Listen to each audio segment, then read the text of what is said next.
नमस्कार सर। नमस्कार जी। शुभ नाम क्या है सर आपका? मेरा नाम विजय चेकितान उर्फ विजय दास। संत रामपाल जी महाराज के शरण में आने के बाद मैं दास विजय दास कहलाता हूँ। जी, आप वर्तमान में क्या कर रहे हैं और उसके बारे में बताइए। मैं वर्तमान में जनरल रिजर्व इंजीनियर फोर्स में जूनियर इंजीनियर के पद पे नौकरी कर रहा हूँ।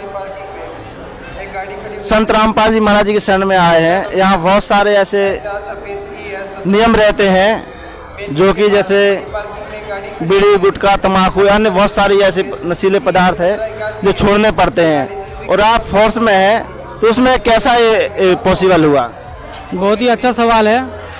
मैं 2010 में फौज में भर्ती हुआ और परमात्मा की दया है कि उन्होंने हमें 2011 का 22 मार्च में अपने शरण में ले लिए। परमात्मा का एक बानी है कि जो बच्चा गौ की नज़र में ताका हूँ मैं दास, गेल गेल लागा फिरूँ जब लग धरती आकाश। तो परमात्मा का दया है, वो हमें शरण में ले लिए, नहीं तो मैं आज नशा में लिप्त रहता। क्योंकि हमें 8 बोतल दारू मिलता है, 60 अंडा, मुर्गी, ये सब चीज़ हमारे को राशन अलाउ है, हम खा सकते हैं। लेकिन परमात्मा हम मतलब इसमें अभी दलदल में फंसने ही वाले थे कि गुरुजी ने हमें दलदल से, कीचड़ से निकाल दिए, हमें अपने शरण में ले लिए। हमें अभी तो इसमें मन जाता ही नहीं। कोई बीड़ी भी पीता है तो हम उससे दूर हट जाते हैं क्योंकि वो हमें सहन नहीं होता है। सच साहिब जी। जी, एक बात और आपसे जानना चाहेंगे। बहुत सारे संत हैं जो नारा लगाते हैं कि शाकाहारी बनो, मांसाहारी छोड़ो, शाकाहारी बनो, और एक स्वच्छ समाज तैयार करने की बीड़ा उठाते हैं, मगर उनका सफल नहीं हो पाता है। और संत रामपाल जी यहाँ के आश्रम में देखा है कोई भी भगत न किसी प्रकार की बीड़ी, तम्बाकू कुछ भी नहीं नजर आता। ये कैसे संभव हो रहा है? क्योंकि सदगुरु और परमेश्वर का बानी में ताकत है, जो ये एक सच्चा परवरदिगार ही कर सकते हैं। अब जिसका अथॉरिटी रहता है, कोई उसका सिग्नेचर में उसका वैल्यू रहता है। कोई अब लाइसेंस बनाते हैं, जैसे डिस्ट्रिक्ट ट्रांसपोर्ट ऑफिसर वो लाइसेंस बनाता है, उसमें साइन करेगा, उस लाइसेंस का वैल्यू है। अभी हम वहीं पे जाके किसी और अन्य जाके वहाँ पे साइन कर देगा, लाइसेंस बना देगा, तो उसमें क्या होगा, जो ड्राइवरिंग करेगा वो भी फंसेगा और सिग्नेचर करने वाला वो भी फंसेगा। तो बाकी जितने भी धर्म गुरु है इनका कोई अथॉरिटी नहीं है, इनका कोई ज्ञान शास्त्र अनुकूल नहीं है। और संत रामपाल जी महाराज जी जो है ये तत्वदर्शी संत है, बाखबर इल्म वाला सदगुरु देव है। पूरे विश्व ब्रह्मांड में एक ही सदगुरु है, हम पूरे दावे के साथ कह सकते हैं।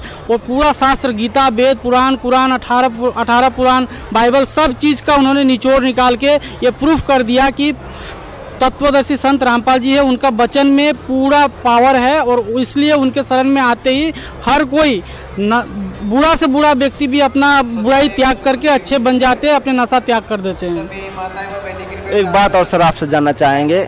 यहाँ पे जो भगत देखे जाते हैं वो अधिकतर गरीब तबके के देखे जाते हैं, और इतने सारी जो व्यवस्था है यहाँ की, जिस प्रकार की इतने आश्रम जो यहाँ के देखे, आश्रम को अगर कल्पना की जाए तो एक अद्भुत आश्रम है। और ऐसे ऐसे हमने सुना 10 आश्रम है संत रामपाल जी महाराज जी के।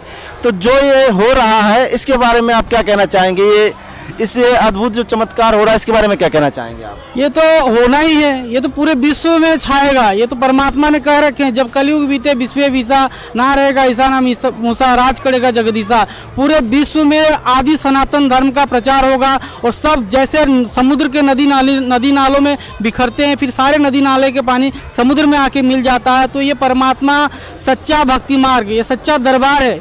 तो ये परमात्मा का शक्ति से हो रहा है और पूरे विश्व में छाएगा। ये परमात्मा का बानी है, रोज जो सच साबित हो रहा है। क्योंकि हम 2011 में जब आए थे पहली बार तो परमात्मा का एक ही टीवी चैनल में चल रहा था, साधना चैनल में। परमात्मा अभी जेल धाम में जाने के बाद अभी 17 से 18 टीवी चैनल में इतने जो डिजिटलाइज हो चुका है, यूट्यूब में, फेसबुक में, इंस्टाग्राम, हर जगह परमात्मा, ट्विटर पे ट्रेंड कर रहे हैं। सब परमात्मा की शक्ति से हो रहा है। इनके ज्ञान में ताकत, इनके ज्ञान में शक्ति है, इनके ज्ञान में भक्ति है, इनके ज्ञान में मुक्ति का मार्ग है। तो ये तो सच्चाई देर से भले दुरुस्त आती है, तो ये सच्चाई पूरे विश्व में छाएगा। और ऐसा ही अभी तो बड़े बड़े आश्रम जो 11 चल रहे हैं, और पूरे विश्व में अभी तो पूरे विश्व में परमात्मा का ही चलेगा। ये तो 100% सही है और गारंटी के साथ मैं दावे के साथ बोल सकता हूँ। सर, जिस तरह से आप कह रहे हैं, समाज के लोग कहते हैं कि संत रामपाल जी महाराज जी जेल में हैं, और आप कह रहे हैं कि पूरे विश्व में आएगा। तो लोग तो कहते हैं अगर वो भगवान है, जैसे यहाँ के भगत कहते हैं संत रामपाल जी महाराज भगवान है, लोग कहते हैं संत रामपाल जी भगवान है तो बाहर क्यों नहीं आ जाते हैं? तो इसके विषय में क्या कहना चाहेंगे? परमात्मा तो हर बाला देवी का प्रतिमा बच्चा बच्चा राम है। परमात्मा परमात्मा होते हो तो पूरे विश्व को बनाने वाले हो, कुछ भी लीला कर सकते हैं।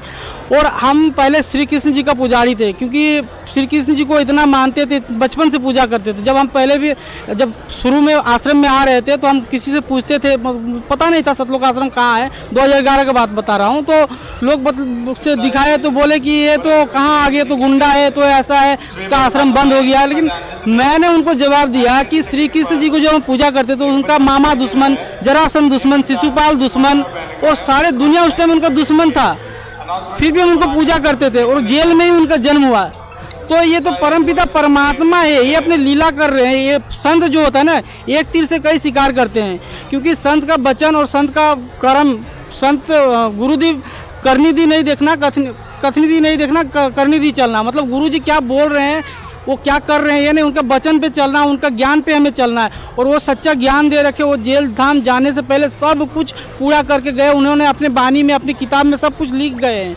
तो उनका A to Z जो चीज़ बोले हैं, सब चीज़ सही साबित हो रहा है और फूल फल रहा है। ठीक है ना, ये फूलों का बगीचा जो और ज़्यादा तेज़ी से खिल रहा है, क्योंकि ज्ञान में सच्चाई है, ताकत है उनका, और वो भगवान है। इसलिए हम लोगों को चमत्कार हो रहा है। तो हमारे आप बीती, मैं अपना सच्चाई बता रहा हूँ। मैं जब CME पुणे में गया हुआ था, कॉलेज ऑफ मिलिट्री इंजीनियरिंग, वहाँ से मैं अंकलेश्वर सूरत जा रहा है, क्योंकि ज्ञान में सच्चाई है, ताकत है उनका, और वो भगवान है। इसलिए हम लोगों को चमत्कार हो रहा है। तो हमारे आप बीती, मैं अपना सच्चाई बता रहा हूँ। मैं जब CME पुणे में गया हुआ था, कॉलेज ऑफ मिलिट्री इंजीनियरिंग, वहाँ से मैं अंकलेश्वर सूरत जा रहा था। तो मैं ट्रेन से उतर रहा था और ट्रेन का स्पीड इतना ज़्यादा बढ़ गया कि मुझे करंट पैदा हो गया, लगा कि मैं पटरी के अंदर पिस जाऊंगा। परमात्मा, उस टाइम 2015 की बात बता रहा हूँ, परमात्मा ने गोद में लेके टिस्टल पे बैठा दिए। हमारे साथ, अपने साथ बीता है। तो मैं तो सच्चाई जो अपने साथ बता रहा हूँ ना, कि परमात्मा ने टिस्टल पे बैठा दिया। उस दिन नहीं तो मैं मर चुका होता। फिर सारे लोग आपस में इकट्ठे हुए, पानी पिलाए, बोले कि आप तो मर गए होते, आप तो जीवन दान मिला। मैं बोला मेरे गुरुजी ने मुझे बताया, क्योंकि उन्होंने बोला कल ही ऐसा एक लड़का आपके जैसा ही था, वो ट्रेन के पटरी में पीस हो गया, मतलब टुकड़े टुकड़े हो गया। ऐसे ही एक बार 2017 का बता रहा हूँ, मैं अरुणाचल प्रदेश तवांग में था। वहाँ पे वर्दी में पहना हुआ मैं बाइक लेके नीचे उतर रहा था। तो नीचे से एक ट्रक आ रहा था, पहाड़ी क्षेत्र है, ट्रक नीचे से आ रहा था और कहीं जगह नहीं था बाइक निकालने का। परमात्मा ने इतने छोटे करके मैं मोटरसाइकिल को तो ट्रक के नीचे से निकाल दिए।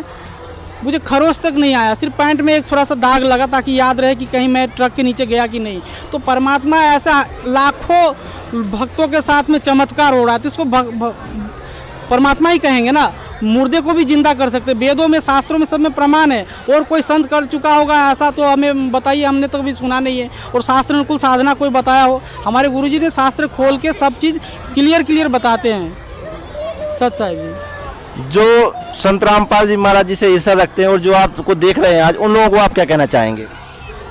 गुरुजी बताते हैं, हमारे गुरुजी का वचन है, और गुरुजी अपने बानी में हम भक्तों को बताते हैं, निंदक नियरे राखिए आंगन कुटी छवाए, बिन साबुन पानी बिना निर्मल करे सुहाए। तो कोई भी निंदा करता, कोई भी कुछ करता है तो हमें उस पर तरस आता है, और हम गुरुजी का ज्ञान बताते हैं। उसके कितना भी निंदा करे, कुछ भी करे, हम भक्त के लक्षण होता है, हम भक्त झुक के हम उसको कोशिश करते हैं विनम्र। तो जब उसको ज्ञान समझ में आता है तो वो फिर गुरुजी से माफ़ी मांगता है, क्योंकि गुरुजी हमें सिखाए किसी से लड़ना भी नहीं, किसी से झगड़ना भी नहीं, और किसी से डरना भी नहीं। क्योंकि सच्चा ज्ञान है, सच्चा ज्ञान तो कोई भी स्वीकार करने में थोड़ा सा तकलीफ होगा ही। गुरुजी बताते हैं किसी को चोट लगा हुआ है, उसको अगर हम नकली ट्रीटमेंट करेंगे तो उसका घाव बढ़ जाएगा। अब एक बार दर्द होगा सही उसका, लेकिन उसको मवाद निकाल के अच्छा से बंडेज कर देंगे तो जल्दी बीमारी ठीक हो जाएगा। तो बेशक वो निंदा करे, उसको ज्ञान नहीं है, हम परमात्मा के ज्ञान से उसे समझाते हैं, फिर वो शरण में आ जाता है। जी बहुत बहुत धन्यवाद। सच साहिब जी।